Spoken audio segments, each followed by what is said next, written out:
Барлықтарыңызға сәлем достар, сіздермен мен Альмира. Бүгін сіздермен тойымды әрі дәмді жаңа жылдық салаттың рецептімен бөлісетін боламын.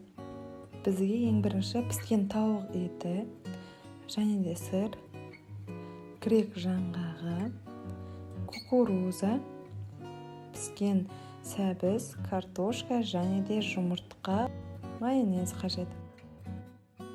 Барлығын қайнатып пісіріп алғаннан кейін етімізді кубиктап турайтын боламыз. Піскен сәбіздің жартысын бетін әсемдеуге дөңгелектеп кесіп аламыз, қалғанын үккіштен өткізетін боламыз. Дәл солай картошканы, жұмыртқаны, сырды үккіштен өткіземіз, ал грек жаңғағын біз ұсақтайтын боламыз. Енді таза тарелкамызға арнайы формамызды қойып, ең бірінші тауық етін салып, бетіне майонез жағамыз. Келесі картошкамызды салып, үстіне тұз сеуіп, және тағы да майонезбен жауып шығамыз. Дәл осылай үстіне кукурузымызды салып, оның үстін тағы да майонезбен жауып шығамыз. Одан кейін піскен сәбіз, оған тағы да тұз сеуіп, майонезбен жауып, сырды себеміз. Сырдың үстіне үгітілген грек жаңғағын жартысын сеуіп, тағы да майонезбен жауып шығамыз.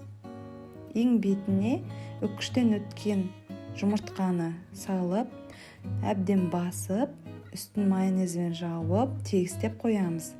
Бір тегіс болғаннан кейін қалған грек жаңғағынан ортасына дөңгелек қылып әсемдеп қоятын боламыз.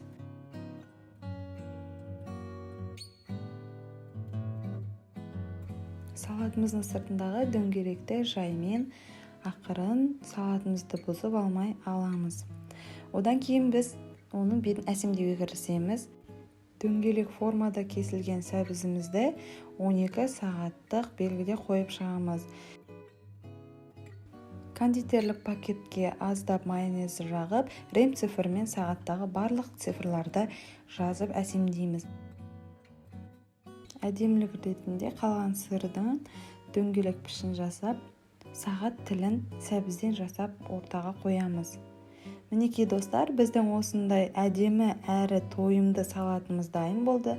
Үйде жасап көріңіздер, дастарханның сәнін келтіретініне сенімдімін. Рецепт ұнаса каналымызға тіркеліп, лайк басуды ұмытпаңыздар. Ас болсын!